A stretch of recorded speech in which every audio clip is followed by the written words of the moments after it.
Very good. Amen. So, abangan natin ulit sa September 28 ang ating 10th year anniversary. Huwag kayong malito ha. Celebrate lang natin anniversary. Anniversary na naman. Ito ang anniversary ng ating service. So every September, we celebrate our 12:30 service. Yung ating anniversary pag September. Pag August, anniversary ng buong Filipino Cornerstone. Okay? At 10 years na tayo. At bilang 10 years na tayo, ito na rin ang siguro last na celebration natin as 12:30 service dito. Kasi next year, tayo ay lilipat na sa Orchard Towers. So, medyo malakasan yung ating celebration. Meron tayong pa-Filipiniana na outfit. Yes! Pati sila pastor, mag-Filipiniana. At tayo din ay, balita ko may paletsyon. Sinabi ko na para huwag na kayong gumulong pastor. Hanapin nyo talaga. Hindi basta lechon na belly or chop-chop. Isang buong lechon. Maghanap talaga kayo. Kayo nagpresenta. Ayan. At meron tayong mga iba't ibang mga pagkain na pagsasalusaluhan. So invite as many as you can. Diba nagulat tayo nung anniversary sa taas? Uy, ang dami pala natin. Yeah. So yung mga once a month, twice a month day off, make sure na sa 28 ilaan ninyo para tayo ay mag-celebrate ng sama-sama. Okay, doon tayo sa taas, sa level 5. Oo, hindi tayo dito kasi mas maganda doon. Dire-diretso na yan from 12:30 to 5. Magpapalaro din tayo, may mga program. Special number bilang huling celebration natin ng anniversary as 12:30 service dito sa Kato. Okay? Opo. Kaya ito todo natin ito. Kaya wag ka kayo mag-inarte. Huwag mo yung parang KJ na hindi kayo makikisabay sa uso. Ha? Okay? Ibigay natin yung the best. It will be a celebration of God's faithfulness. Imagine nyo, 10 years na tayo. Diba? Sino dito ang nakakompleto ng 10? Wow! 9! 8! 7! 6! Hindi nyo alam. 6! 5! 4! 3! 2! 1! Yung iba hindi nila sure. Hindi nagtaas ng kamay. Okay, so today, more than sermon, hindi ito preaching, but this will be a testimony. Medyo matagal akong dito ngayon, di ba? Hindi ako nakapag-share for mga dalawang buwan ba yun. Nais ko munang magpasalamat sa inyong lahat. Sa lahat ng inyong pagdamay, pagmamahal, panalangin, mga regalo na binigay ninyo noong mga panahon na kami ay binabagyo ni Pastor Leo na siya ay nagkasakit. Di ba 1 buwan kami hindi nakapagsimba? O hindi nyo napansin? Hindi nyo yata na wala. Ay, absent pala sila, Pastor.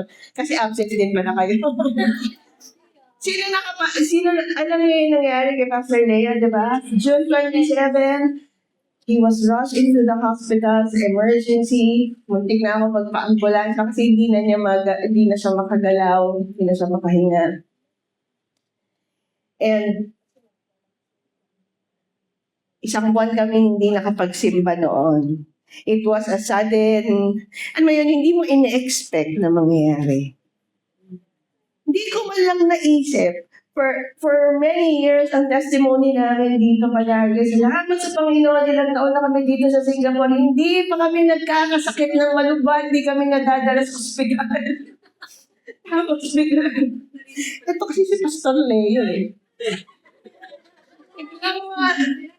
na-rush kami sa hospital, pero nandun na kami, hindi pa rin ako masyadong nag-aalala, kasi akala ko rin, simpleng pain lang yan na madadala ng pain reliever.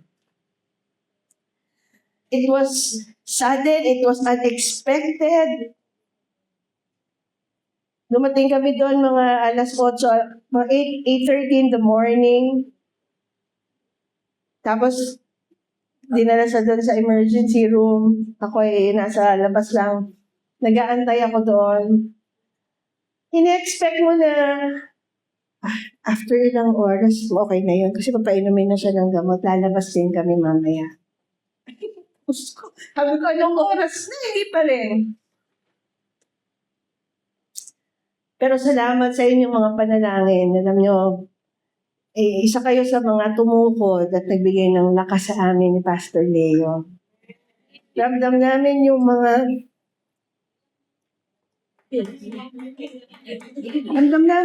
panalangin. Kaya ayoko tumayo pa sana dito kasi fresh na fresh pa.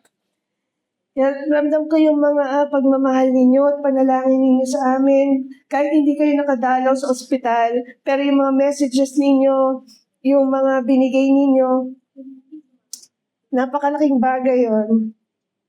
Naalala ko nung nandun kami, ayoko pang sabihin nung una na nasa ospital kami. Sabi ko, kasi nga ang faith ko, lalabas kami that day.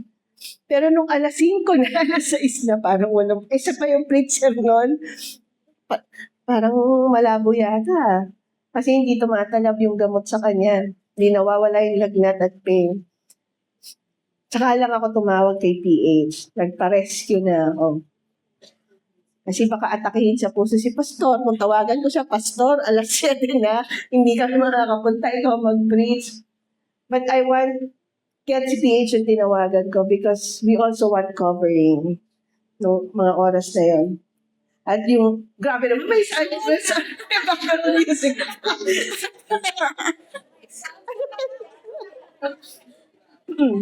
But, alam mo ganun tayo minsan we want instant. Gusto natin right away. Diba? Pero nung nandun na ako, hihintay akong gano'n. Ang tagal ko na dito Parang medyo nagda-doubt ka na. Ano ba ito? Bakit? Akala ko naipit lang na ugat o baka utot lang kailangan ni PM para mawala yung pain. Pero nung baka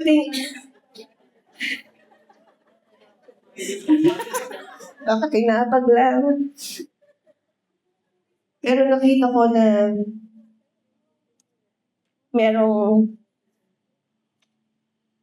kumbaga parang naisip ko noon, hanggang sa na-admit na kami, sabi, i-admit nga daw siya. Sabi ko, okay pa rin ako, carry pa din, parang sige, okay lang. Mga 3 araw yon. Sabay 3 araw na hindi gumagaling. Hindi nawawala yung pain, hindi nawawala yung fever na mataas, maabot sa minsan ng 39. Sabi ko, Papa, parang iba na to, may something. Marami naman nagpe-pray. Naisip niyo ba yun? Minsan, kahit marami nagpe-pray, sabi ko nga kay Pia, at the end of the day, it's just you and the Lord. Mag-isa ka lang talaga sa pinagdadaanan mo. Pagkatapos ng buong maghapon, it's just you and the Lord. Kung wala pa palang nagpe-pray sa amin, tas wala din kami kay Lord, paano na? But one thing I also realized, nung 12 days namin sa hospital, na-confine si Pia sa hospital. Literal. But God also confined me to check the status of my heart, the condition of my heart. Kung binabalikan ko yung aking journal, yung diary ko, itong mga nakaraang mga buwan, nabasa ko doon, mas marami akong complaint. Mas marami akong ranting kay Lord. Lord, bakit ganito? Lord, bakit ganyan? Lord, ang tagal. Lord, ba't di kami na-approve sa PR? Alam mo, kailangan namin yun. Para kay Gab. Lord, bakit hindi napopromote si PL? Yung promote na kasama yung sweldo. Na-promote siya pero yung sahod hindi naman umabot din doon sa level ng stress ng trabaho. Ang dami kong complaint sa Panginoon. Kahit sa ministry, Lord, bakit parang ganito? Bakit ang daming mga nag-aalisan? Bakit ang daming parang wala na ba kaming effect? Bakit di na kami para dito? Dami kong complain. And I believe it was a wake-up call for us sa aming mag-asawa. That God is not after our performance. God is always after the condition of our hearts. God is always after our relationship with Him. Puno-puno ang puso ko ng disappointments. Actually, since last year. Parang hindi ko mapatawad. Yung totoo. Yung mga taong dapat patawarin at palayain ko na lang. Akala ko pinatawad ko sila. Pero God revealed to me that dinibdib ko pala lahat talaga yun. Na yung mga buwan na yun, na pinipilit kong tumayo dito sa harap. Because I want to prove that I am strong. But deep inside, punong-puno ako ng disappointment at galit siguro na din. Hindi porket every Sunday tayo nandito, hindi porket ginagawa natin yung ating paglilingkod, ay ibig sabihin, okay. That we may be doing the right things, but kung wala, kinukulang tayo ng pag-recharge ng ating apoy, kinukulang tayo ng devotion with the Lord, we will become empty. Kaya ano sinabi ni Pastor Yang nung anniversary, keep the fire burning and the fire will keep you burning. Naramdaman ko na ako'y hindi pala nag-aapoy, ako'y nauupos na nakandila. Kaya habang si PL ay naka-confine, sakit-sakitan siya doon, sungit-sungitan siya doon, hindi siya makakite, hindi mo makausap, pinapagalitan ako mayat-maya. Ako din ay parang house arrest ni Lord. And then, kailangan ko umuwi kasi sa gabi, hindi ako pwedeng magstay doon. Kada uwi ko, umiiyak ako. Not because nag-aalala ko baka mamatay si Pia. Wala yun naman yun sa isip ko, but anything can happen, di ba? Pero ang iniisip ko noon, paano kung hindi na siya bumalik sa dati niyang sigla? Ang dami ko lalong worries, but all the more, God was teaching me. Kaya nga sabi ko kay Pian, parang ayoko munang tumayo. Because I want to make sure na hindi ako empty. Because I can only give you kung anong meron ako. Pero I am standing here before you today. Hindi dahil punong-puno na ako, apoy na apoy ako. But whatever God has deposited in me itong mga nakaraang buwan, it weighs so much. It carries so much weight sa akin. Marami akong pinagyaman na pagtuturo ng Panginoon sa akin personally. And I hope that what I will share with you today ay maka-encourage din sa inyo. I'm standing here with all humility because it is all by the grace of God. Amen. Di ba mas mahirap yung ikaw ay nag-aalaga ng pasyente kaysa nga yung pasyente? Kasi di siya may gamot. Ikaw wala kang gamot. Anong gamot mo doon sa pag-aalala mo? So, grabe yung pagod ko, pero nakita ko rin si Lord. Binigyan niya ako ng supernatural strength yung mga araw na yun. Naglalakad ako araw, morning, pupuntahan ko siya, dadalan ko ng pagkain, tapos hanggang sasagarin ko yun hanggang 11, hanggang paalisin ako ng mga nurses doon, hanggang wala nagpapaalis sa akin, hindi ako umaalis. Tapos pagdating ko sa bahay, asikasuhin ko naman yung mga bata, maglalaba, magluluto. Pero habang naglalakad ako one day, sabi ko, wow, hindi ako pagod. Hindi masakit ang katawan ko. Merong supernatural strength na binigay si Lord sa akin kasi alam niya kailangan ko yun ng mga oras na yun. Kaya I stand here, wala akong ipagmamalaki. With all humility, I stand here before you and I will share with you the goodness of God. Because it is only by the grace of God na nandito pa kami at nakatayo pa kami ni Pinay. Kasi minsan pag tayo may pagsubok, parang iba ayaw na magsimba. Ayaw na mag-pray. Ayaw na mag-English sa Dumating ako sa pagkakataon, day 8. Sabi, ilang araw na kami, hindi umuubra yung mga gamot kay Pastor Leo. Sabi ko, Lord, ito ba ang kabayaran, ang kapalit ng aming paglilingkod sa iyo? Parang hindi ka sumasagot. Pinuntahan na kami ni na PH, lahat na ng mga pastor, pinag-pray siya. Pero parang walang nangyayari. Pero ito rin ang mga pagkakataon kung saan naisip ko.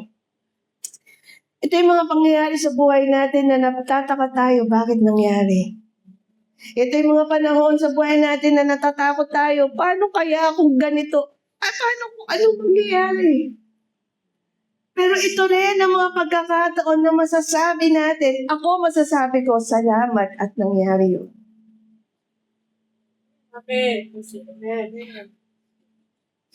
I'm sure sa atin, marami tayong iba't ibang klaseng mga bagyo sa buhay.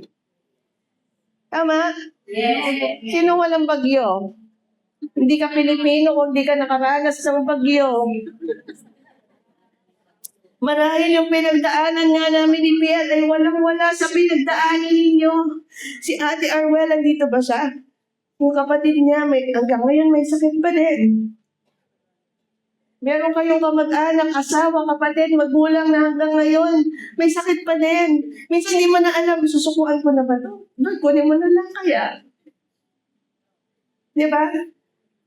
Yung pinagdaanan namin, maaaring hindi kasing bigat ang pinagdaanan ni Ivy Sheila. Na na-aksidente yung kanyang pamangkin. Alam niyo yun, di ba? Matindi yun. Bagyo yun, matinding bagyo. At iniisip natin na parang akala natin, hindi natin kaya yung mga pagsubok na dumadaan sa ating buhay. Pero sa totoo lang, wala naman talaga sa atin ang kayang magpakalma ng bagyo. Yung bagyo, tumigil ka. Problema, tumigil ka. Asawa, manahimik ka. Amen. Wala. Wala sa atin ang kaya natin pakalmahin ang ihip ng hangin pag may buhawi. Sino ditong kayang patigilin ng buhawi? Sino kaya ditong pakalmahin ng mga malalaking bagyo? O sino dito ang kayang lumakad sa tubig? Nais kong sabihin sa inyo, marami ng pagkakataon na kayo ay lumakad sa tubig. Wow. Hindi lang isa. Akala nyo lang. Sige, try to remember lahat ng mga salumuot sa buhay ninyo. Andito ka ba ngayon kung hindi mo nalampasan yun? Andito ka ba ngayon kung hindi ka nakalakad sa tubig? At yan ang nag-minister sa akin nung day 8 namin sa ospital.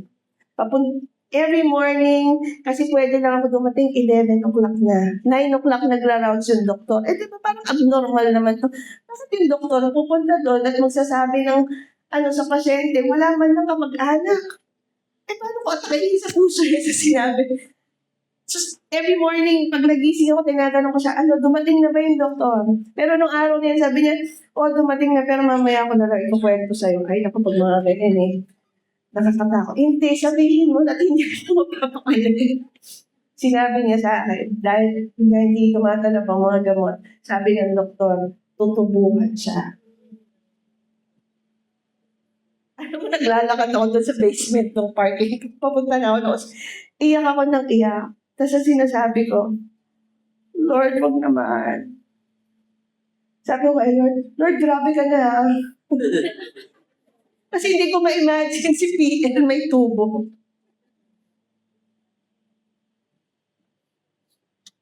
And every day, pag tatawid ako doon sa bridge, papunta sa hospital, Laging, it's a spiritual battle kasi laging mag-i-inject ang kaaway sa'yo ng mga negative thoughts. And so habang naglalakad ako doon, I would say, shut up, Satan. Stop it, Satan. Kasi kailangan, pagdating ko sa room ni PL, nakangiti ako. Hindi ako pwedeng magpakita na ako'y nahiyak or ako'y nanghihina.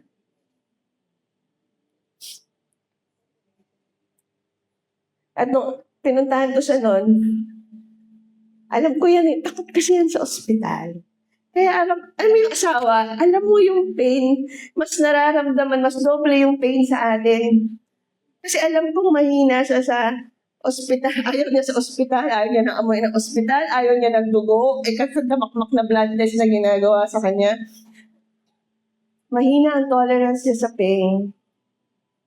Kaya nung bubutasan na siya talagang sabi ko, ano mo lang yung puso mo ha? Kalmahan mo lang. Okay lang yan. Yun. Pagdating ko doon, masama ang pakiramdam niya. Kaka-inject lang sa kanya ng gamot. Natulog siya. Ganun siya everyday. Dadalaw ka, pero tutulugan ka. I was talking to the Lord. Sabi ko, Lord, kasi nung gabi nag-pray kami ng mga bata. Sabi ko, Lord, tulungan mo ko. Hindi kita makita, hindi kita marinig. Meaning, hindi ko malaman why this is happening.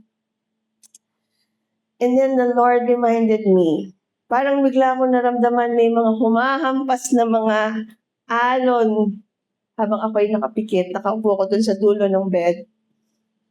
At naramdaman ko, naramdaman ko yung, parang nandun ako sa eksena nung mga 12 disciples ay nasa boat.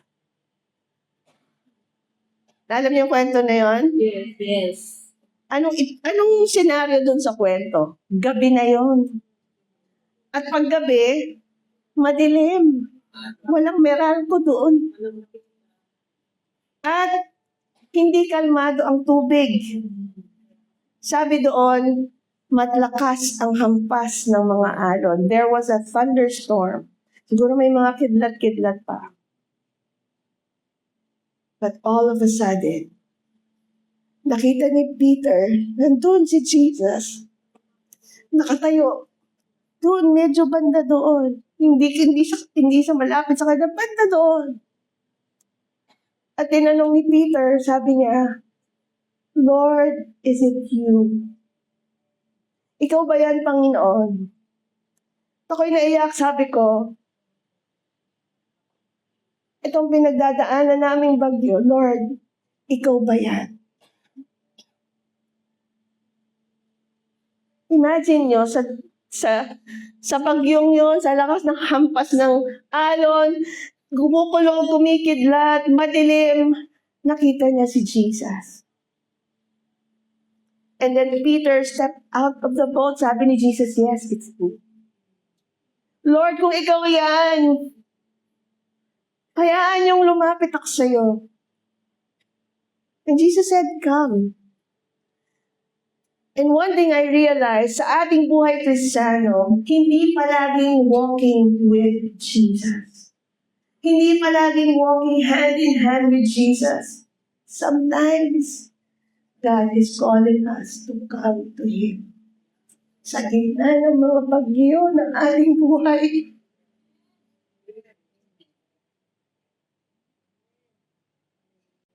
Akala natin, parang wala si Lord.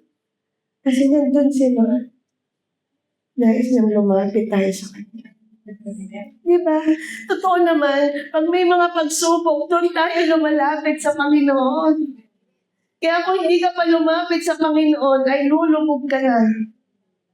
Amen? Amen. Iyak ako ng iyak yun. Sabi ko, nagkaroon ako ng peace na sa kabila ng mga nangyayari, kabila ng mga takot na meron ako ng mga oras sa iyo at yung mga ang dami kong why kay Lord. God assured me na nandun siya.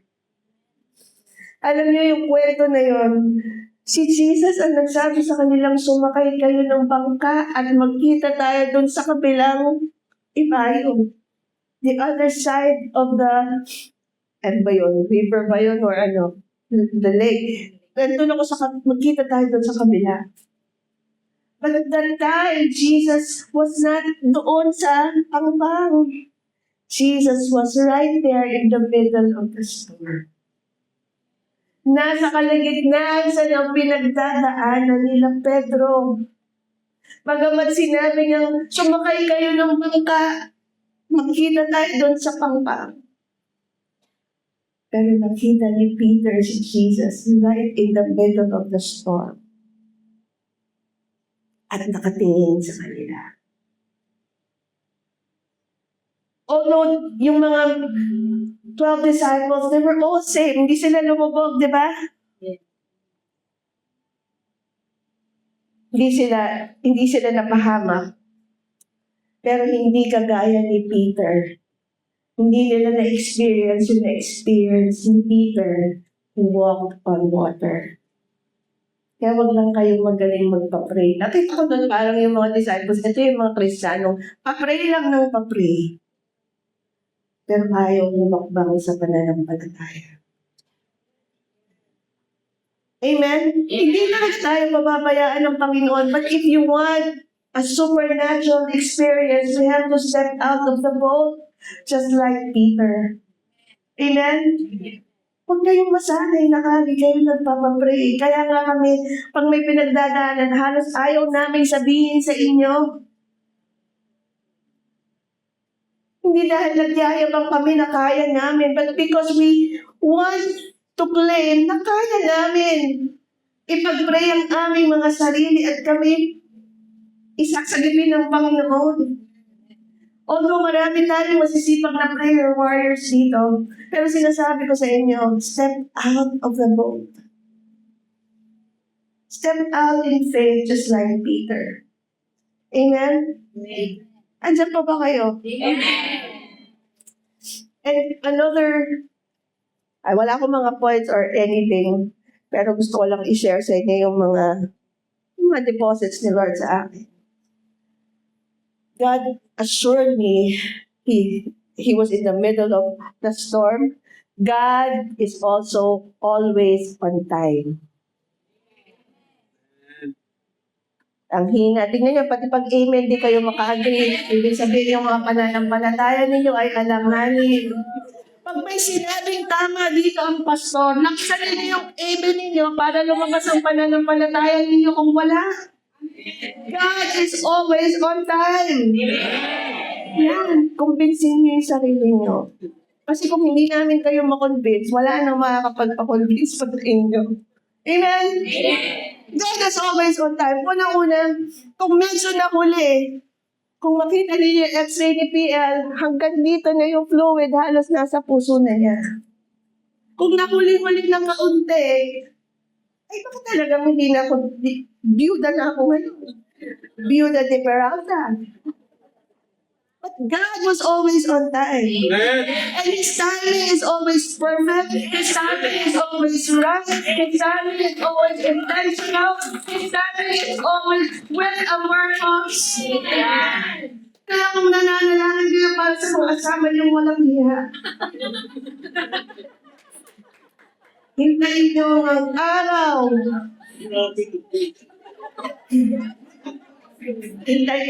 Kaya huwag din kayo magwalang hiya. Hintayin niyo ang araw na ilalaan ng itinakdanayan ng Panginoon kung kailan iyan.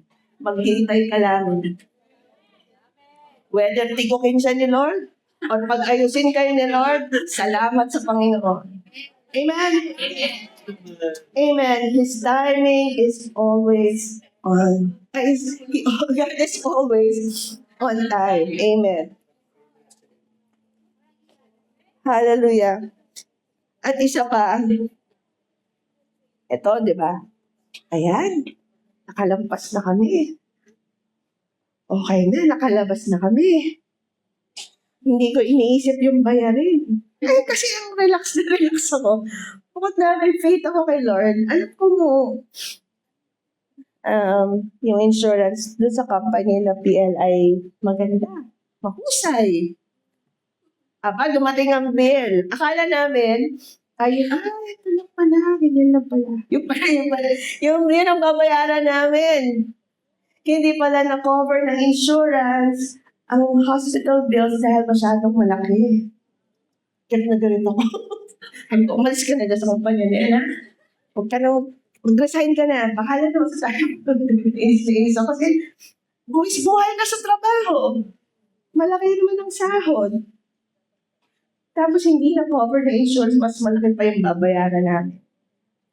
But again, God's timing is always perfect.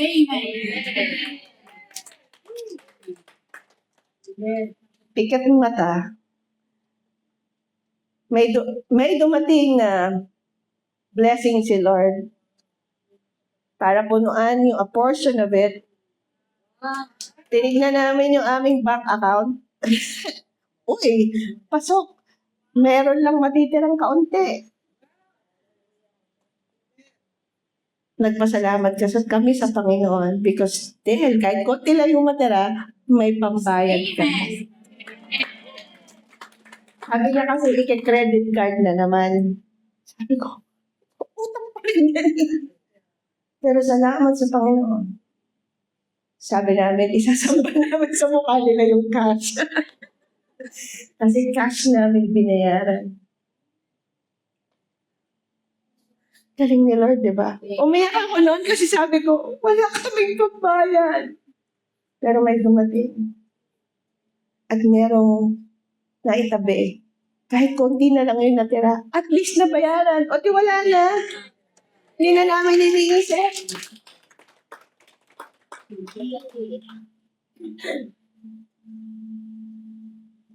Habang naghihintay ako noon sa hospital, nung day 1 namin, nandun si Pia sa emergency room.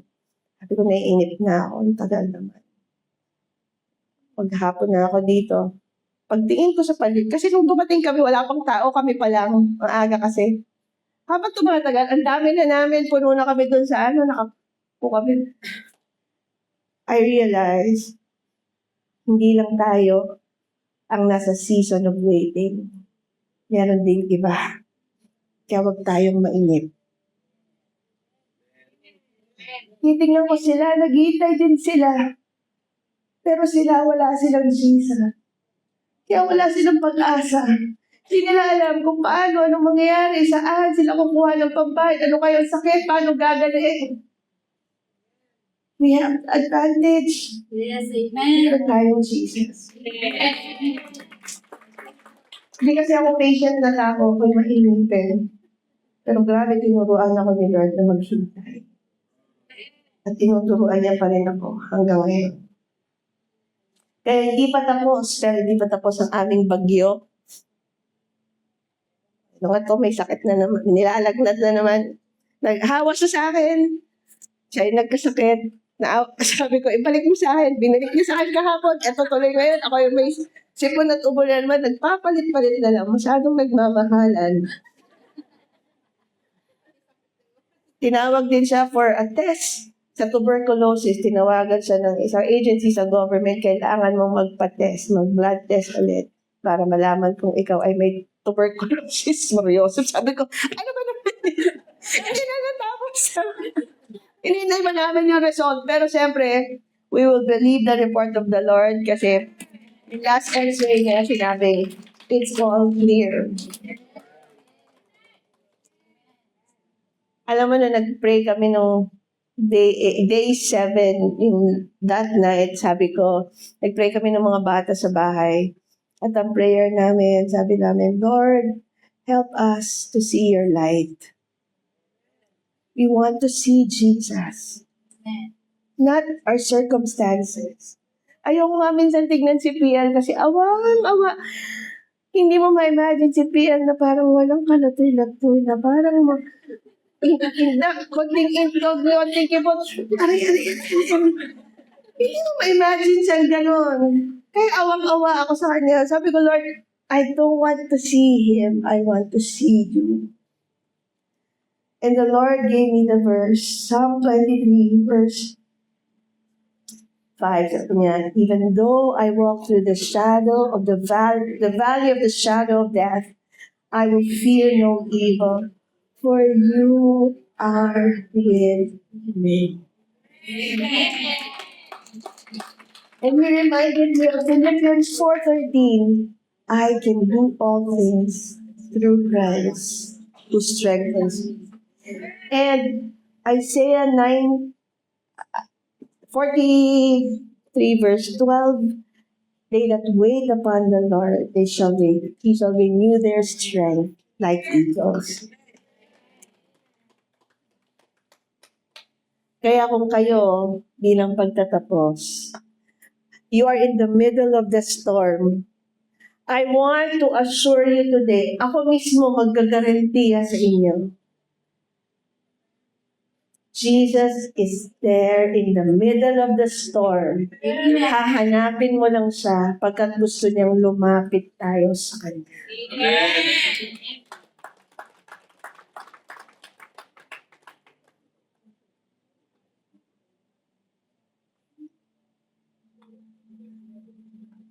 When Jesus says, come, hindi natin kailangang hintayin na matapos ang bagyo bago tayo lumabas sa boat at lumakad sa tubig.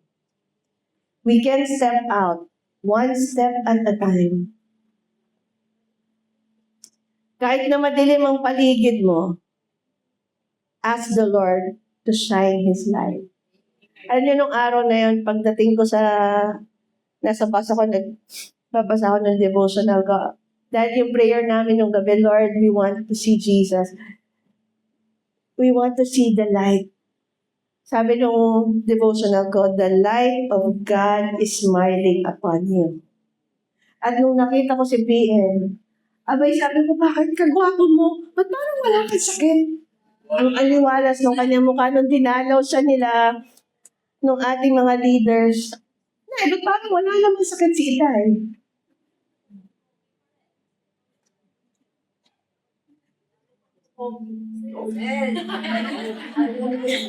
Kaya pag may bagyo, eto na ang tip ko sa inyo, pag may bagyo kayo sa buhay, hindi dahil pinaparusahan tayo ni Lord, hindi dahil galit sa atin si Lord, may bagyo because Jesus is calling you out on the water.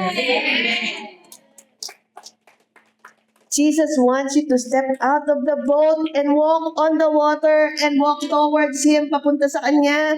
Hindi yung sinasagwan mo palalo, papalayo, kaya sus ang iyong bakagbangka. Gusto ni Lord, you step out of the boat and walk towards Jesus. Amen? Hindi dahil sa kung ano pa man, but because He is faithful. Don't focus on the storm. Don't look at the waves. Kagaya ni Peter nung nabaling ang paningin niya sa mga alon, siya ay lumubog sa tubig. Look at Jesus. Kaya wag kang titingin sa mga kasama mo dyan. Wag kang titingin sa bagyo. Look at Jesus. Amen. Tayo lahat ay tumayo. And we want to pray for you. Ito yung first act of faith ninyo, of stepping out of the boat. Pumunta kayo dito sa harap. Get out of where you are right now. Come to the front. Humble yourselves in the sight of the Lord, before the Lord. Lord, this is a sign na ako'y lalapit sa iyo. I want to see Jesus in the middle of my storm. I want to see the light of Jesus in the midst of this darkness around me. I want to see you, Lord. I want to see you. Hallelujah. Kung kayo ay may karamdaman, you come in front and give it to Jesus. Hallelujah. Hallelujah.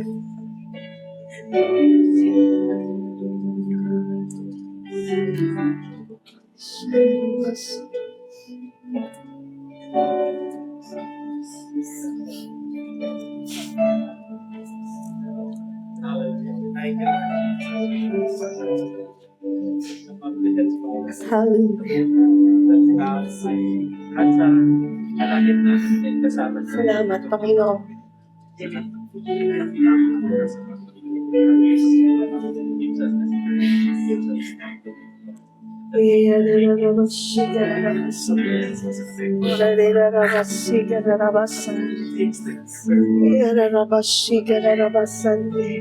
Oh, yararabashi, gararabashi, rarabasane.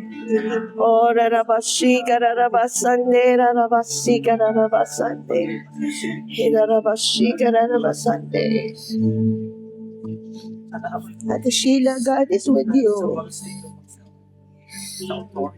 Hallelujah.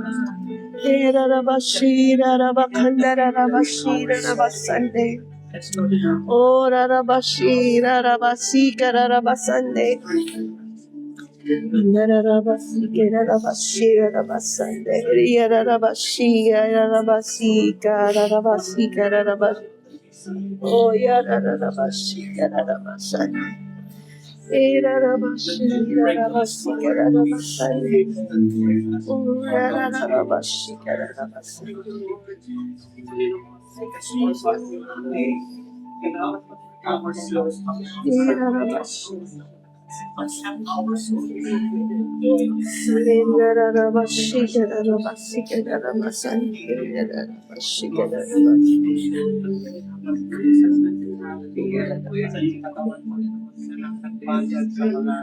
Hey, yararabashi, gararabashi, rarabasane. Yararabashi. Hallelujah. Thank you, Jesus. Salamat, Panginoon. Salamat, Panginoon, pagkat ikaw ay tunay na matapat at Panginoon. Lord, we ask that you open up our eyes. Lord, buksan mo ang aming mga mata. Sila na naguguluhan, sila na nalilito, nagugumalahanan sa kanilang buhay, sa mga sitwasyon ng kanilang buhay, sa mga problema at dagong Panginoon at bagyo. Buksan mo ang kanilang mga mata.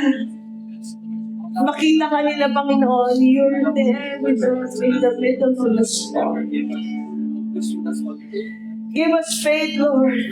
Buhayin mo ang aming pananampalataya so that we may step out of the boat and walk on water and walk towards you.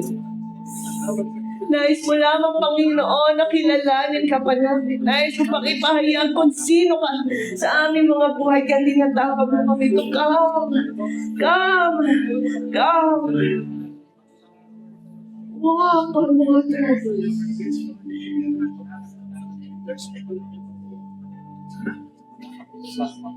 Thank you, Lord, for the assurance. Kasama ka namin, Panginoon. Hindi ka malayo, hindi ka maabot. Salamat sa assurance, Panginoon. You're there in the middle of our storm. At dahil nandiyan ka, Panginoon, victory is ours. Tagumpay ay para sa amin, Panginoon. Hallelujah. Lord, we ask for the light of God to come and shine upon your children. May your face shine upon us, Lord. Help us not to forget, Lord, na naririyan ka, kasama ka namin.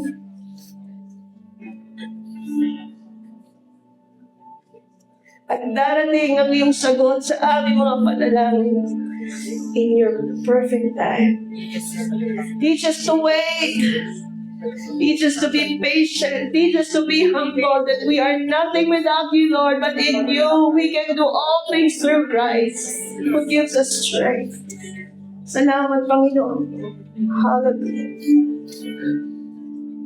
At para po sa ating mga bisita, maaari bang itaas po ninyo ang inyong kamay para malapitan kayo ng ating mga pastor.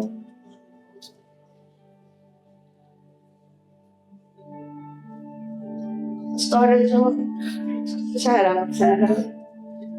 Dalawa pa po. Asan pa yung dalawa nating bisita? You can pray for them. Sige, pwede kayo dito. You can pray for them. Hallelujah. Praise the Lord. Do you feel God's presence today? Yes. Amen. God is here and God is with you. And God will be with you as soon na lumabas kayo sa lugar na ito. So have nothing to fear. Do not worry. Do not be anxious. For God is with you. He will never leave you. He will never forsake you. He will uphold you with His righteous right hand. He will uphold you with His mighty hand. He will strengthen you. He will cover you. He will hide you in the shadow of His wings. No harm will come upon you. No harmful disease will come upon you. Healing is your portion. Victory is your portion. Miracle is your portion. Katagumpayan sa anumang kaso is your portion. Finding you a lawyer is your portion. Hallelujah. Hallelujah. There is nothing that God cannot do. Magtiwala tayo sa Panginoon. Kinalamin ba natin sa nangyamusan? Let us be faithful and constant in our love for the Lord pagkat ganun tayo minamahal ng Panginoon. Amen. Hallelujah. Palakpakan natin ang Panginoon. Thank you, Lord. Thank you, Jesus. Amen. Amen. Amen.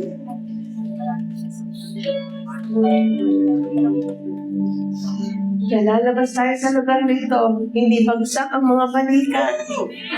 Hindi nakakunot ang mga loob. May ngiti sa ating mga labi and there's this peace in our hearts. Kasama ko si Lord. Amen! Hallelujah! Hallelujah! Thank you, Jesus. The Lord bless you. The Lord keep you. The Lord make His face to shine on you. Yes, Lord. The Lord make His face to shine on you. And may He be gracious unto you. May He lift up His countenance upon you. May the Lord fill you to overflow with His peace, His security, His assurance. Now, today, tomorrow, and forevermore. Amen. Hallelujah. Praise the Lord. Wag na, I think huwag na kayo umalis.